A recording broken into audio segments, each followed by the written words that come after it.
Hi guys, I'm Shmi and good morning to you from the Focus RS, where I'm up in Scotland, somewhere near Edinburgh, and the weather is pretty horrible. It's about 0 degrees outside, it is utterly freezing, but I thought I'd go for a drive anyway, enjoy the car, because it hasn't featured in a video for quite a while now. I haven't actually been up to Scotland, where the car's been staying recently, for a fair bit. So this is pretty much the perfect car for this scenario. Cold, slippy, there could be ice anywhere, but it's all-wheel drive, and we're not doing anything silly. But what I want to do is kind of another fuel for thought, a bit like I did with the FF in London last week, talking about the costs of a Ferrari. But today I want to talk about how do you get a supercar, because this is another question that comes an awful lot of times to me, and I don't mean how do you walk into a dealership and actually buy one. I mean career goals, ambitions, aims, what you should be sort of trying to achieve. And I'll get to that in a moment, because first I want to run over, well, two things. Really quickly, we've got a new Shmi 150 merchandise store coming soon. I know there have been a couple of sort of late deliveries for orders recently, but we're fully relaunching, rebranding everything, and that's coming very soon, and there are some really cool things in the works. Secondly, the McLaren BP23. You might have seen mention of this, McLaren's Hyper GT. The BP23 stands for Bespoke Project 2. Bespoke Project 1 was the McLaren X1 a couple of years ago that was launched at Pebble Beach, and then 3 for 3-seater, because this is the updated F1. This is a Hyper GT car. No suggestions it will be faster than a P1 on a track, but I think it's going to have a very, very quick straight line speed. After all, Hyper GT, comfort, more than 2 seats. The world's fastest car with more than 2 seats, I think, might be the intention. So that looks pretty cool. I've seen more, I've heard a lot about it, and a lot of things I obviously can't say about it, so you'll have to excuse me there. I've known about it for a long time, and that's going to lead me into everyone asking, am I getting one? There are going to be 106 of them. McLaren Automotive have announced that, and fairly obviously, if you have any idea of the price tag, it's going to be about £2.5, £3 million. I do not have that much cash to put in a car. I wish I did, and if I did, you can bet your bottom dollar I would be buying one. But alas, for me, no. I do know some people getting them, so hopefully I'll be able to have some videos with them in due course, or at least that would be my hope. It's an interesting time for that sort of hyper car world, because you've got the Aston Martin AM-RB 001, the Nebula, or the final name hasn't been confirmed. Actually, the BP23 is not the final name either, that's a code name. So that's going to be capable of ridiculous performance in a street setup. You've got the Mercedes sort of project hypercar that's going to be Formula 1 engine based. That's sounding pretty insane. So you've got this new wave of exceptionally expensive cars. You had LaFerrari P1 918, then we've had Regera Chiron, now we've got AM-RB 001, BP23, and the Mercedes, I think the project code name is X1, none of which are their final names. So this is going to be a very, very exciting period. So the other reason why, by the way, apart from simply not being able to afford it, the BP23, you have to put down a deposit of about the value of an LT, and you won't be seeing your BP23 for 3 years' time, so I'd have to sell that now and have no other cars in the meantime, which to me is an absolute no-go, because I like this change of cars, change of content, introducing new things to you guys on the channel. So BP23, not for me as much as I would love it. Now let's get to the topic in hand here, the how do you get a supercar? Well, firstly, I'm going to start that by saying, as I drive a car like this around, that there is very little need in the world for anything with more performance than a car like this has. Focus RS is utterly brilliant, as are all of the cars in this class. The A45, the RS3, the Golf R, you know, practical, powerful, fast, quick, fun to drive, everything you could possibly need, and they can go over these speed bumps, which the supercars can't necessarily. And as we're about to discover, if I put it in sport mode, and we go out into a national speed limit, lots of 20-mile-an-hour zones around here, which are rather frustrating, but we'll wait for the sign, wait for the sign, wait for the sign. We've actually got a bit of blue sky above, which is quite nice too. There we go. And away we go. And that's the speed limit. That was 20 to 60. It's like, it's not like you can ever really need more than that on the road. So, how do you get a supercar?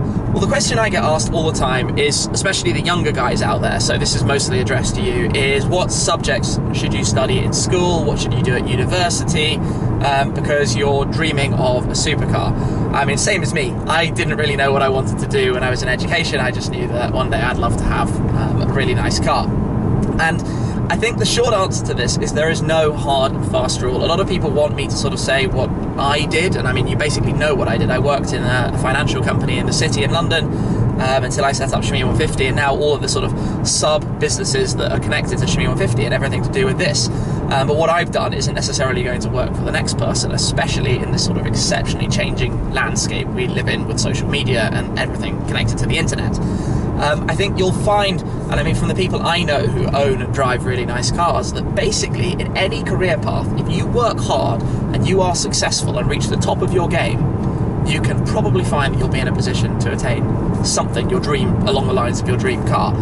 I don't think everybody needs this sort of aspiration that their first car must be a Ferrari, that kind of thing. I mean, for me, and it's weird sort of saying this, I drove for my first 3 or 4 years on the road from 17 to 21 in a 1.2 litre Renault Clio, and I loved that thing because I went on some amazing road trips and adventures. That had 72 brake horsepower, and then I upgraded from that to a 1 Series 123D at 21 that had 204 brake horsepower. Then my S5 333, then my Aston 420, R8, was the R8 525 maybe? Probably need to check that one. Then the McLaren 12C 625, 650, 675. So for me, I've always taken these sort of power and value and performance, I guess, upgrades when the opportunities have presented themselves, which has made insurance reasonable. It's meant I'm actually semi-safe on the road, because that's one of the things you forget. If you're young and inexperienced driving, accidents happen. Quite a lot of, especially young males, get things a little bit wrong, and the last thing you want is a fender bender in a very, very expensive car when you've perhaps stretched yourself to buy it.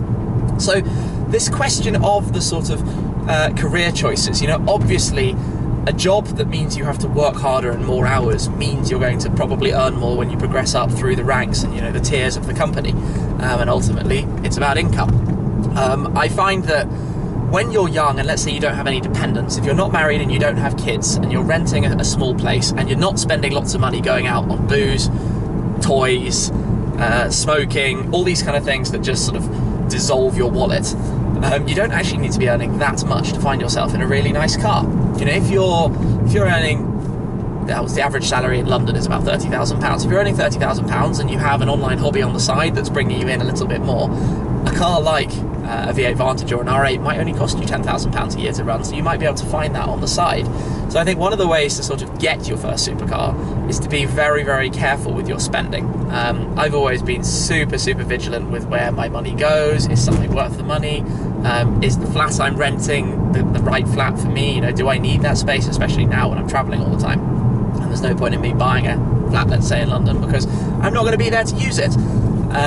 So again, it's like the cost of the Ferrari. Every situation is different. No two people are going to find themselves in a completely identical scenario. But you've got, you know, this question that keeps coming up, and I think I want to bring it back to the sort of any career will do. The most important thing, and I certainly mean this, to me, is that you enjoy what you're doing. There is nothing worse than waking up every day wondering why you have this job. He says, just wondering, oh, that's a cool little bridge, maybe cool to do a photo there. You know, you have to really, really be happy and enthusiastic about what you're doing. I think, you know, one of my previous career paths was being a ski instructor, and I'm not going to lie, you do not earn very much money as a ski instructor because it costs so much to be there in the first place. Your equipment, your travel costs, your lift passes and accommodation in a sort of highly sought after tourist area. So being a ski instructor, you get paid a decent amount of money, but you only have short days, so short working hours, and if you're paid by the hour, so at the end of the day there's not very much to take home. However, I may have gone through entire ski seasons not earning much, but I came out of it with the biggest smile on my face ever, and at the time it was all I wanted to do, because just being on snow was the most amazing thing in the world. And you have people who are, you know, hooked to running businesses, hooked to different kinds of jobs, and I think that if you have that excitement about what you're doing, you will naturally work harder, and by working harder you are much more likely to succeed and get somewhere and progress up through than just a sort of dead-end job that you hate and you're wondering what you're doing. So yes, not everyone's going to be able to get there, I appreciate that. You can't sort of pin that your whole life depends upon you achieving success in your job and getting a supercar, because if you don't, you're just going to be miserable. I would pin your sort of ambitions upon being happy and successful, and with success will come the luxuries like the supercars that come with it. And it's, you know, life is not easy. If it was easy and everyone could do it, everyone would have a supercar, and then they would be boring and we would be having this exact discussion about something different, maybe yachts or holiday villas. That's actually kind of a weird concept, but these things are supposed to be aspirational, inspirational, things that you dream about, and they're not supposed to be things that are super easy to get to. But I think my sort of theory is low costs, hard work, nice sort of enthusiasm for what you're doing, and you'll be able to make it. You'll be able to get there, drive a supercar and have fun with it. And I know that a lot of people see these videos that I make and think this must be the easiest thing in the world. I mean, I've watched obviously lots of YouTubers talk about this kind of thing, and in fact this week is very interesting because we have just had announcements from both PewDiePie, the biggest YouTuber with about 50 million subscribers, and Casey Neistat, probably the best daily vlogger with 6 million subscribers, both saying that they quit vlogging. They quit making daily videos, and they've both given the same reason. YouTube is exceptionally hard work. You know, something like the content you watch, I know all you see is a video, you see this, you see me driving around, you think it's a doddle, you think it's super easy, but this is a business like any other business. You know, the Shmee team is actually like 9 guys now. I mean, you saw most of them on Fuel Faction when we were driving around the Balkans. I have a whole bunch of guys working with me to make all of this content happen and to make it come together and put together the shoots we do and the plans and the events and the traveling, all the social media posts, all the different pages we run, all the different sort of companies we work with in social media, in advisory type stuff, the brands that we work with. You've seen a lot of that, I'm sure. The merchandise, the books, the TV show. It takes a serious amount of time, and we're pretty much working around the clock. Certainly myself and Mark, my business manager with the M2, we are working from the minute we wake up to the minute we go to sleep, 7 days a week. It's not like magic just happens. So this is a business like anything else, and that came out of me chasing my dream, my hobby. I knew I loved watching this kind of content. I wanted to create it because I knew there'd be other people out there that wanted to watch it too. And fortunately for me, after a couple of years that were really hard, that turned out to be the case, and I've been able to chase my dream.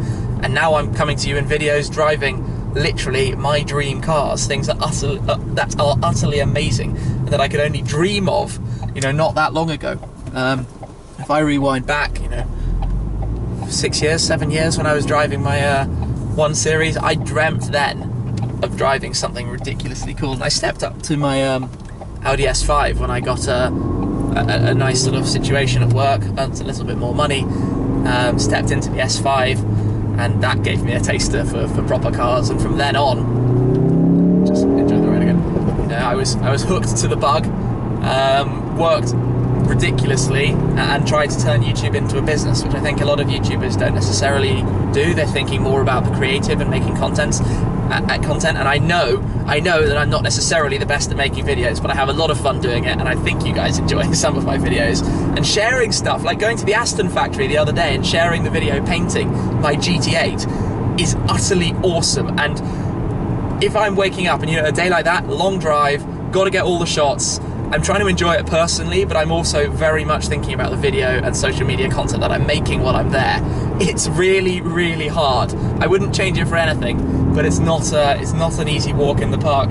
This is a nice little road. This is why I love Scotland, and this is why I love having this car here. It's literally just a doddle, absolute doddle. And the cracks you go, oh, the bird just flew right across my windscreen. Amazing. Yeah, I shot a video driving up through the Cairngorms recently with this, which was amazing. So yeah, back to the question, how do you get a supercar? I've run over it quite a bit, different things at work. I think the main thing is that you enjoy what you're doing. Aspire to be successful, work hard, put in the effort, follow the studies you need to do at school and university that fit what you want to do. Your career path can change overnight. I've done all sorts of different things. I'm technically, you know, now I'm a video creator. I used to work in finance. I've been a ski instructor. These are the 3 sort of most disconnected businesses you can imagine. Before that, I had a retail premises. So this is literally like career change galore. It just shows that if you put in the work and you want to follow your dreams and passion, you'll be able to. So that's my big sort of recommendation, and I guess takeaway from today's video. Is that it's more important to be happy, enjoy what you're doing, and aim for something in the future and sort of setting yourself that I must get a supercar by X, I would recommend buying something like this. Go out, have some fun, throw it around and enjoy the things, because you can have fun in any car. You don't need a supercar in your life, trust me. In the right environment, this can beat anything. But I'm going to wrap it up there. Another fuel for thought. Maybe this will become a regular kind of thing. I like thinking about thought pieces, so let me know what you're sort of interested in, what you'd like to know more about, and hopefully I'll be able to come back to you with some input from my side about that in the future. I hope you're enjoying the videos at the moment. An awful lot of cool stuff is coming right up too. But today's been fun. It always is, driving the Focus RS. And that is it for now. I'll catch up with you again very soon. Cheers.